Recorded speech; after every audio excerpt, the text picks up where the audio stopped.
Good evening, everybody. Hopefully everybody can see me and probably more importantly hear me this evening.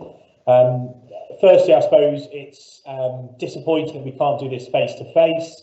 However, obviously what we're going to try to do is make the best of what we can, and then I think later on in the presentation we'll talk about the opportunity to actually visit the site, I suppose meet us in person, which I'm sure some of you will be keen to do.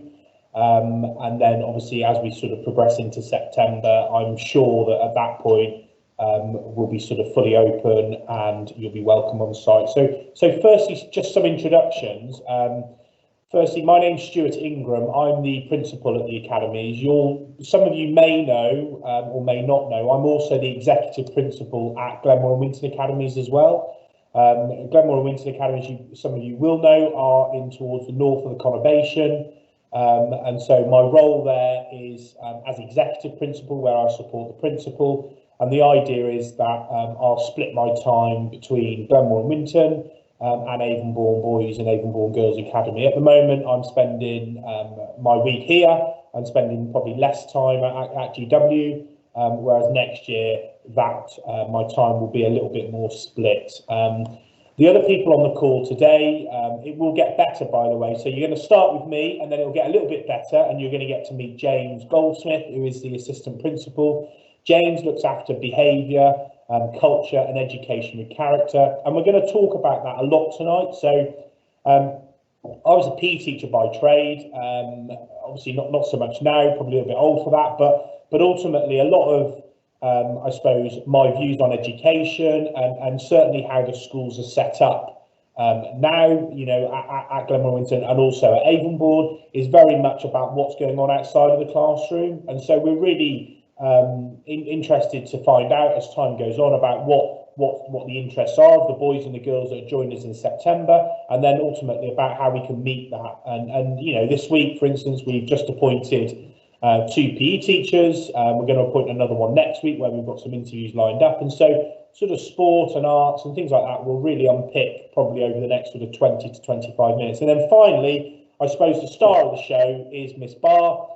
She's also an assistant principal and she looks after predominantly year 7. Within year 7, she will also manage the whole transition process, and that's very much from organising myself and James tonight to welcoming them through the gates in the first week of September, and then that process sort of through until October half term.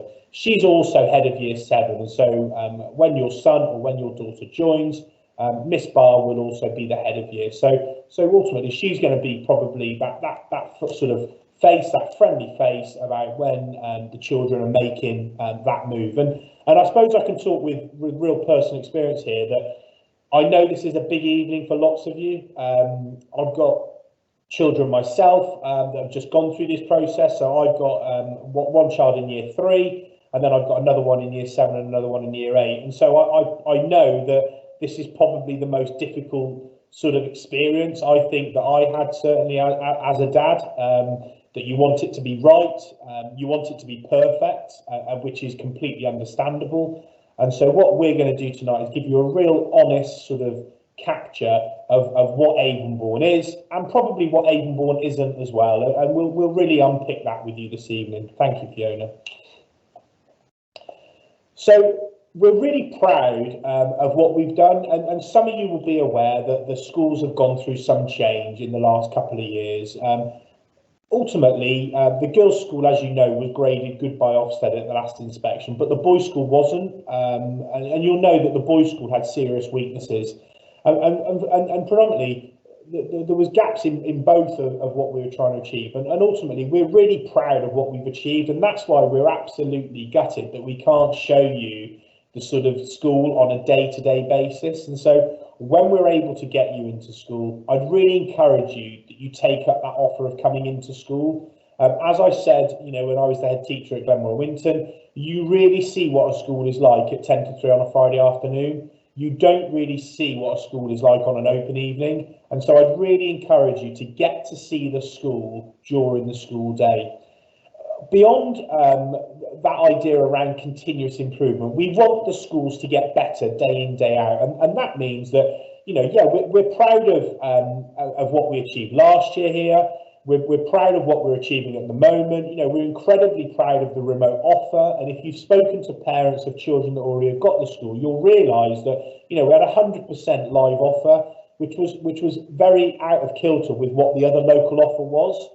And I suppose beyond those achievements that we've made recently, a school is much more than just a set of academic results, and also much more than an Ofsted report. The school will get inspected this time next year.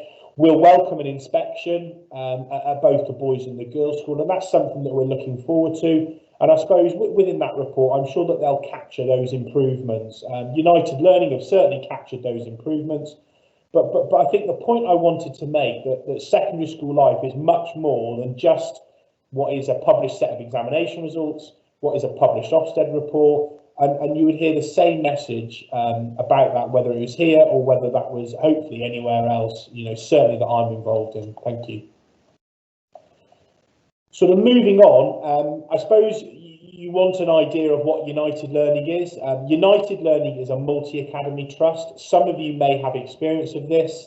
As I said to you earlier on, I'm also involved at Glenmore and Winton Academies in Bournemouth. And the other local school that's within United Learning is the Cornerstone Academy, which is what was Carter Community School. All of the 5 schools and Avonwood Primary are all part of United Learning. United Learning run sort of just in excess of about 60 schools in the country. And that means that they're one of the biggest multi-academy trusts, along with ARC and Harris, who are also very successful multi-academy trusts.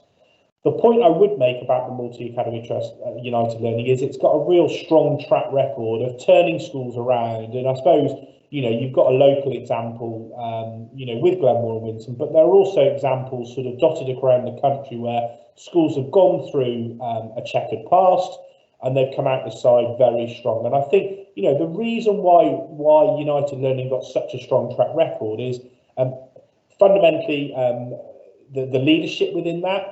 Some of you may know the name Ben Antel. Ben used to be the principal at Glenmore and Winton. He was then the executive principal at Glenmore and Winton, who I've worked with for the last 6 years, and he's now one of the regional directors. So Ben's role is he looks after about 12 schools, and he checks on how they're getting on, but ultimately he visits the school, he scrutinises the school, he really checks what's going on, and ultimately his view on education is if it's good enough for his own children, then it's good enough, it's good enough. And so he's very keen on making sure that Avonbourne have got all the support and all the challenge that's needed. And I think that's really important part of the process. The other thing, I suppose, that's a real core offer here is around those visits, those trips. We're very keen to start to look at overseas tours when we're able to. I know one of the PE teachers I appointed this week talked about, would there be the offer of that? And of course there would.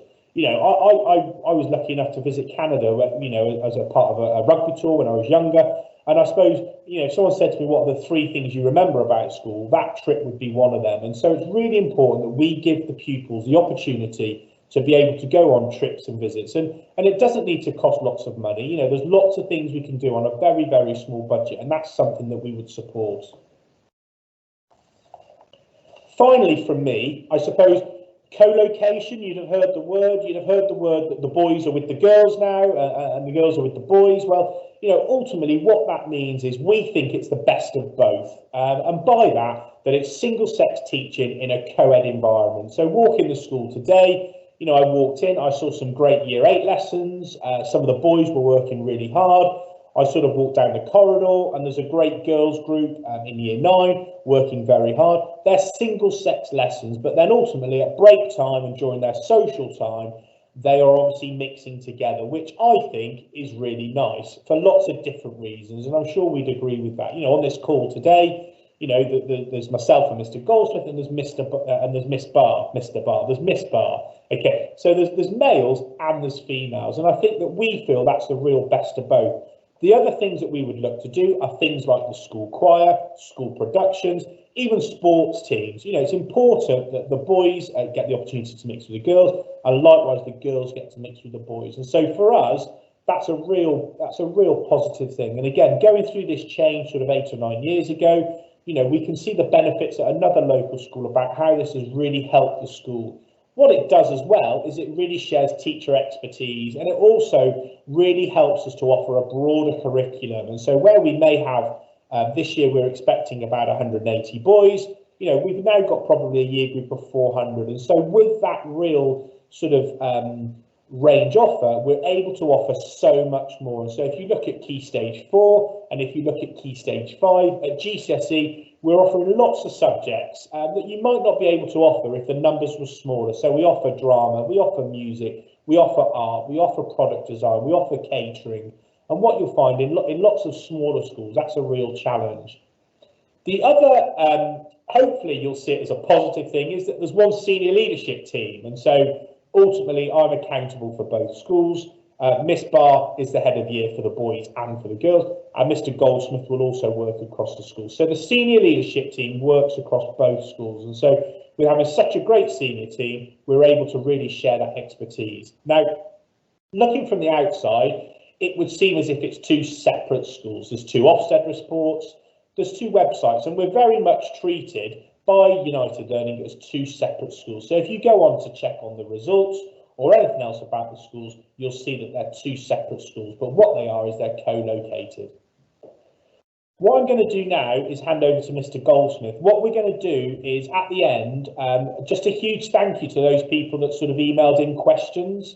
We would like to sort of offer a sort of Boris style where, people can go live and ask questions. And so what we did was we got people to ask questions. And so we're going to answer some of those later on.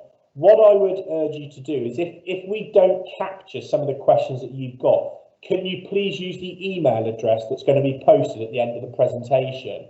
Also with the presentation, can I urge you as well to say to sort of friends, put it on any type of social media, that there is going to be a recording of this. And so we'd really encourage you to attend. There's really strong numbers on this call, which we're really, well, I'm excited about. I don't know if Miss Barr is, but I think it's really important if you can sort of spread the message, email the questions in, and also ultimately share the fact that this is being recorded. Over to you, Mr. Goldsmith. Thank you, Mr. Ingram. Thank you, Mr. Ingram. As it was just alluded to, Mr. Ingram just talked about going through this this process with his own children, and I honestly do think it is the kind of greatest responsibility and honour we can have in our profession when a parent decides to put the development of their child in our hands. And it's that reason that we have high expectations for our students. And we're proud to say that we are unapologetically ambitious. As a staff team, we often talk about our approach as being warm, strict. And some people think these are polar opposites, being warm and strict. But my experience of not just being a teacher, but also as a parent, have taught me that being approachable and warm and kind, whilst also having high standards and expectations, is actually part of caring for someone. So yes, we are all about support and care and nurture, but at the same time, if I'm thinking about my own son, I'd also want them to be challenged to be the best they can be. Thank you, Fiona. Next slide, please. So I'm going to talk a little bit about culture and expectations. Now, every organisation or school has a culture. Sometimes it's not the culture they intend it to be, but the most successful teams, whether they be in industry or sport, they have a culture that everyone buys into.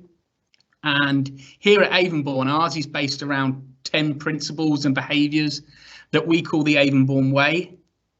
We not only want to build and shape well-rounded young individuals and an exceptional school, but we're really keen to contribute and create a better community as well. Our culture is based on core beliefs and behaviours that cover things such as respect, equality, ambition, hard work and determination, creativity, and we call these our reach values, and these permeate through everything we do. So we will look at them when we're rewarding students. We will reward these behaviours when they are out in the community, when they're in corridors or in lessons. So it's something that we really value, and like Mr. Ingram said earlier, we really do feel that school is about more than just in the classroom. Thank you. So the first thing I'm going to talk about is uniform and equipment. And I think this is really key to the culture and the high standards we expect of our students. We've got a new uniform that you can see in the picture here. We're very proud of it. It was launched in September of 2020, and next year this will be compulsory for all students. So every student will be wearing this when your sons and daughters start here this September. We really encourage our students to take pride in the way they look, to look professional, to be prepared, and we think these are really important skills and attributes that will help them be successful in later life. Now, this is one of the things during transition we get a lot of questions about, and all I can do is reassure you that we do provide really extensive and clear guidance with the uniform. If there's ever any questions you have about the uniform, myself and Miss Barr are always available to answer them. During the holidays, this is all supplied by a local company, Stevenson's. Myself and Miss Barr will be available to do a uniform check-in service. But we feel it starts there with the uniform, the presentation, and everything else will follow from there. We're also really specific about the equipment students are required to bring with them. And we check this in the morning at lineups. And the reason we do this with our uniform and with our equipment is that we want there to be no barriers to learning when those students enter the classroom. So students come in the morning, they're greeted, by a head of year, they'll have a welcome. It's a really nice atmosphere. We check that they have everything they need to access those lessons for the day, and then they go off, and we really find that prevents any potential barriers and enables them to concentrate on what they need to concentrate on, which is learning and progressing and enjoying their schooling. Thank you. So one thing that really resonated with me earlier was when Mr. Ingram spoke about Mr. Antel, and his acid test is always, would it be good enough for your son? Would it be good enough for your daughter? And the answer to that for us when we're doing anything always has to be yes. So our ethos in the classroom is that we believe that everyone deserves disruption-free learning. And the reason we stand absolutely firm on this is because we're clear and we understand the impact that low-level disruption has on progress. It's huge. So when students are in lessons, and this has been a real big thing for us, and I'm going to I'll speak to you about this in a minute about recruitment. Our students, and I really do encourage you to come in and see what lessons look like here. The behaviour in lessons is impeccable. The progress from students is absolutely excellent. So it's just a non-negotiable for us that students, when they're in lessons, are focused and there are no distractions. Now, to help us run that, we have really clear behaviour systems. We run an inclusion room. We run centralised detentions because we feel that the work that we're asking them to do is important. And we feel that everyone in those classes deserves that opportunity to be the best they possibly can be. Now, our behaviour policies are really clear, and this takes me back to, what would I want for my son? Yes, I'd want my son to be treated fairly, and I'd want my son to, be part of a system that's ethical, which ours clearly is. And I'd also want him to have the opportunity in lessons to be stretched and pushed on and achieve everything he possibly could. Now, one thing we speak about regularly with our students is that they treat staff like platinum, so they respect adults, and I think one of the knock-on effects of that has been, number one, we have the most fantastic students here, but the quality of staff and teachers we now have in the building is absolutely excellent. We are attracting the best the best graduates from university now. Working with UL, United Learning for recruitment is a real strength. Mr. Ingram talked about us appointing a PE teacher, 2 PE teachers this week and another one hopefully next week. You know, we 56 applicants for a job there, so we really are attracting strong candidates. And you know, I've just spoke about this open door policy. Please come and see us in action. I encourage you to do that, because it really is impressive, and it really is inspiring when you see the work that these teachers are doing with our young people at the moment. Thank you.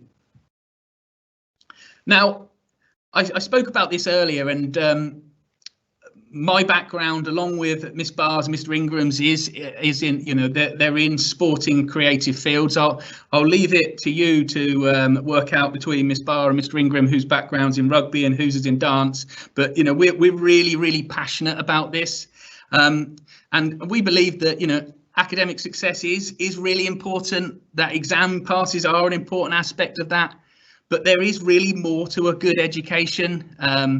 Our school aims to develop character, compassion and service. You know, our young people are expected to contribute to their school and to society. We want them to try things which they think they can't do, to persist, you know, when things are getting difficult, to become resilient. We really want them to be courageous and caring and to lead. And we want, like, you know, again, like Mr. Ingram said, we want our young people to look back on a joyful schooling that's inspired them and challenged them and given them, you know, that wide opportunity and prepared them for the, you know, the ups and downs that they'll undoubtedly face in life. And we feel that more often than not, character is developed actually outside of the classrooms. You know, those things there, courage, that's more than likely going to be displayed on a sports field or maybe on a stage during a performance. So we really do invest heavily in that, and you will see we invest in it from a timetabling point of view, you know, that students have a lot of time, you know, to follow those kind of pursuits within the curriculum and outside. You only need to come around and see the sporting facilities, the fields, the sports halls, the climbing walls, the drama studios, the art spaces. It's something that we've invested in. And then now, you know, just expanding our team so we can offer additional extracurricular clubs. So those students who want to compete at the highest level can do that, but also those students who want to take part in activities for well-being get those opportunities in sport and artistic fields as well. I'm really passionate about residential and cultural experiences, just like Mr. Ingram alluded to earlier. My best experiences, not only as a teacher but as a student, are looking back at the trips and, you know, those events that happened outside of the classroom. And here we offer, you know, a plethora of activities from, you know, there is a biannual ski trip, water sports trips, sports tours, you know, cultural experiences, you know, history, war, battlefields visits. So there really is lots for students to build up what we call cultural capital and, you know, really experience have a wider school experience. We're also really passionate, and I know I've spoke about you know, the behaviour side, but we're really passionate about celebrating our students' success. We just have the most incredible students here, and it is a privilege to work with them each day. And I'm a real strong believer in the power of praise, you know, and I honestly, you know, I experience it not just from a student point of view, but from a staff point of view, that, you know, students and staff, when you praise them, will go up, it will go above and beyond, you know, the usual call of duty. And for us, we're really excited that we have a reward system that is called Reach, where, you know, our students display those values and display those characteristics and are rewarded on a daily basis.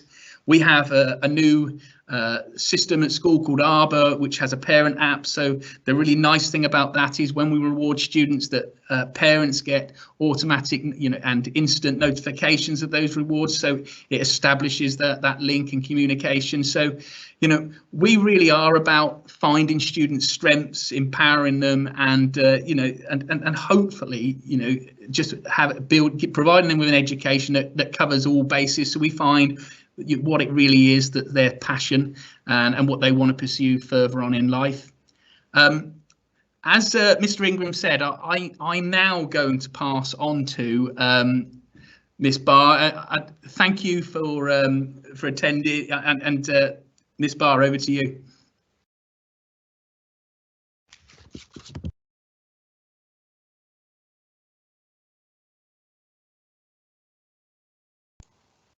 Sorry, Miss Barr, you're muted. Oh, it would be me, wouldn't it? Thank you, Mrs. Copley. Good evening, everybody, and apologies for that false start. And thank you to Mr. Goldsmith. Thank you for joining us this evening. It's so wonderful to see so many people have joined this call. So I hope you find it useful. And as Mr. Ingram said, if you do have any further questions, we will provide an email address at the end of this presentation for you to be able to use and get in touch with us over. You've joined us on quite a busy evening, as we'll be welcoming back our Year 7 students following the lockdown tomorrow. And if there are any of the class of 2027 watching, we are very, very excited to see you tomorrow, everybody. Now, your sons and daughters will be joining us into the class of 2028. And I know a few of you have been in touch to say, why the class of 2028? What is that all about? Well, that is the year that your sons and daughters will leave us, having completed their A-levels with us in our United Sixth Form, and move on to their journey to university or whatever profession that they decide on. So class of 2028, you've got a big impression to make following the class of 2027, who have been a phenomenal year group this year of Year 7s, but I can't wait to welcome you over to our academies. Thank you, Mrs. Copley. So I'm just going to talk you through what it's like as a Year 7 at the Avonbourne Academies to end our presentation this evening. So first of all, our aim. Now, our aim is to make sure that your sons and daughters feel supported to achieve their very, very best. And in order to do that, we have a fantastic pastoral care system. So we have a pastoral care system which aims to create an environment where students are happy, secure, confident, feel supported and valued. Now, how do we do that? Well, we have a phenomenal tutor team, and my current Year 7 tutors have been excellent this year in working with Year 7 in their transition over to secondary. We'll have a new tutor team next year who are very, very excited to meet all of the students. We also have a pastoral lead in Year 7 who is a non-teaching member of staff, and they very much focus on the well-being of our students, making sure they're okay, making sure they have everything they need and they're fully equipped for their day of learning. We've also got myself as the head of year. We'll also have a senior leadership team link who will work with us in Year 7, and all staff. All staff are incredibly passionate about our academies and very, very keen that our Year 7s can hit the ground running when they first join us. So all have a real invested interest in making sure transition is as smooth as possible for them. Thank you, Mrs. Copley. So what will be studied? We have a very rich and varied curriculum in Key Stage 3, and I've displayed the subjects that your sons and daughters will be learning when they join us. So English, maths, science, geography, history, modern foreign language, RE, art, my favourite dance, drama, music, physical education, and DT, so design technology. So a real variety so that they really are able to make that informed choice when they move into Key Stage 4 and they choose their options for their GCSE examinations. Thank you. So what does a typical day look like? Well, in non-COVID times, which is a bit strange to talk about, and it seems like a long time ago now, but we start our school day at the moment at 8:35 in the morning and it finishes at 3:35, okay? We advise students to arrive from around 8:25 to make sure they've got everything they need. They obviously have that time to catch up with their friends in the morning.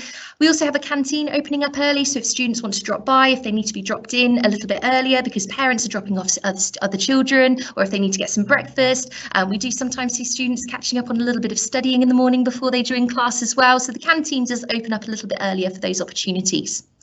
We then have our lineups, which are my favourite part of the day, as it gives me a chance to see all of my year group for the first time in the morning, make sure they're fully equipped, fully ready for their day of school, and pass on any key messages that we may have.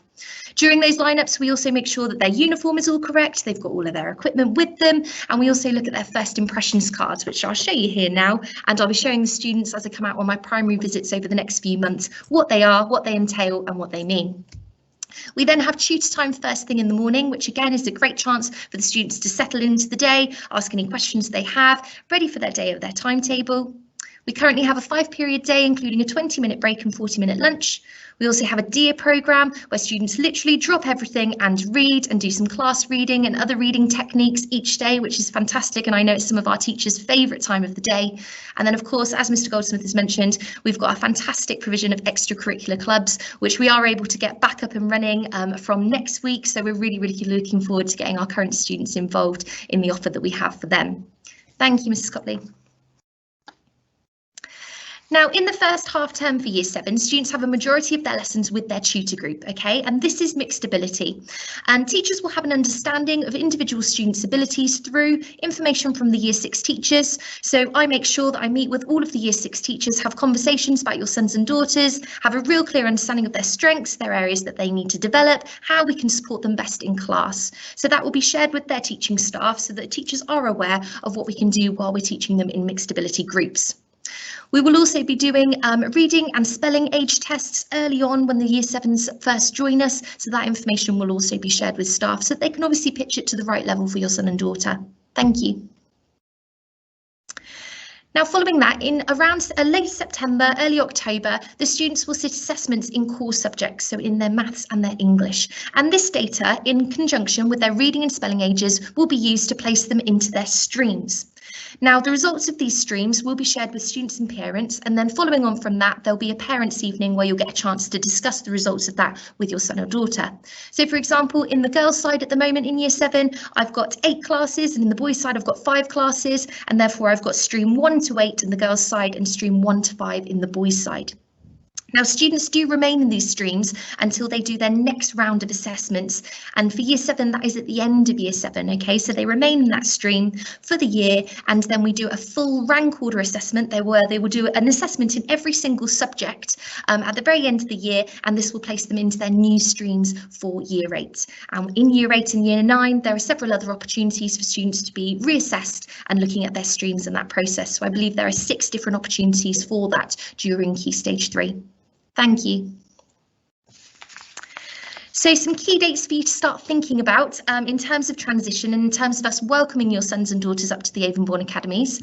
Over the next couple of weeks, we will be sending welcome packs out to you, so please do have a look through those. There is going to be a reply booklet in there, which we need you to fill in, please, and that's going to have all of the contact information, all the details about your son and daughter.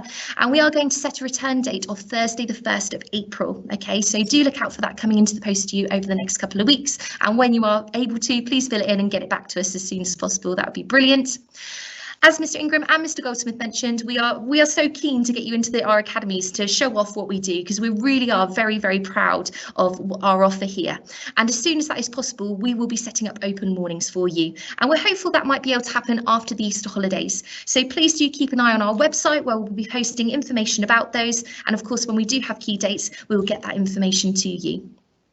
Over the next couple of weeks, I'll begin booking primary visits, so I'll be getting in touch with all of our feeder schools and all of your sons and daughters' primary schools, and arranging a time when after the Easter holidays I can come over to them in their environment, meet them, have a chat with them, talk them through everything Avonbourne and answer any questions they may have. We will then have our parent information evening, which may be a similar setup. We really hope that we're going to be able to see you live and welcome you into the academies by then, but it may be like last year, we had to do it via this sort of live call, but obviously we'll let you know nearer the time. But that will be either on Monday the 5th of July, Tuesday the 6th of July, before our transition day. And again, really hopeful this will be live and we'll be able to welcome all of your sons and daughters into us on Wednesday the 7th of July. And they will experience what it's like to be a Year 7 here at the Academies. They will get to know their form tutor, they will get to know key members of staff, and also trial some of the lessons that we have here. So they'll have a really good experience and they'll be ready to hit the ground running, as I've mentioned, when they join us in September. And then the big day will come around quicker than we think after the summer holidays. The class of 2028, their first day at school is going to be Monday, the 6th of September. So one for the diaries and one to start getting prepared for. Thank you very much.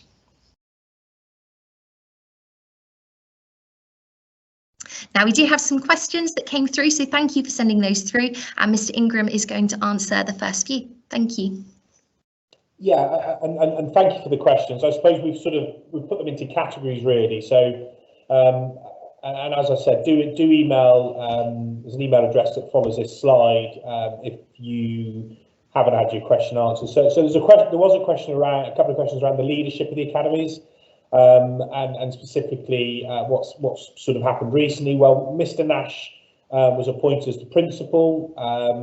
What he's decided to do at Christmas, he decided to go and seek further opportunities elsewhere. Obviously, we wish him very well with that, which is, I suppose, the reason why I'm here and will be here for the foreseeable future. And as I said, my role is here. ultimately as the principal at the moment, and then also I will spend some time next year at Glenmore and Winton supporting Mrs. Viney, who is the principal there.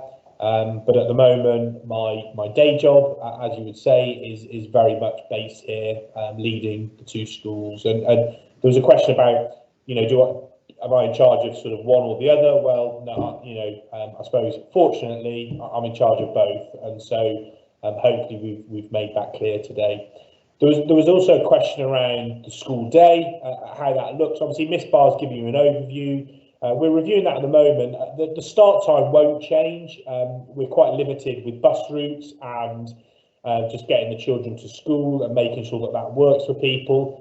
We are looking at the end time. At the moment, we're out for consultation, and so I am looking at the moment whether the end time will be brought forward 10 minutes. And so instead of finishing at 3:35, we would finish at 3:25. And again, that's out for consultation, because you'll be aware that we don't share our site with Avonwood, but it's very close, and so we're aware of local congestion. And at the moment, we're speaking to different stakeholders, and so once a decision has been made about that, which will be around Easter time, we will confirm that with you in writing, as you'll start to get correspondence like every other parent does at the school. And so, as I said, it's 8:35, and it'll probably be 3:25, if not 3:35. So that was that one. Always a question, and rightly so, around bullying, sort of how it's dealt with. And ultimately the answer is we have a bullying policy, which you'll be able to access. We deal with things quickly and efficiently. I would love to say that bullying doesn't happen in schools. I think any head teacher that says that is not being truthful. It does happen. It doesn't happen significantly at this school, and our bullying logs would suggest that. But when it has been happening, it is dealt with quickly and effectively. And whether that's bullying, of a boy or of a girl. And so the key thing is, as Miss Barr talked about, the sort of structure. In a year group, there's a pastoral leader, there's a form tutor, there's a head of year, there's an assistant head. There's a deputy head who looks after this sort of thing. So there's 5 or 6 different people that may get involved if they needed to. But ultimately, the bullying that happens is dealt with very quickly by the pastoral leader and by the head of year, and understandably the children move on, which is the right thing to do.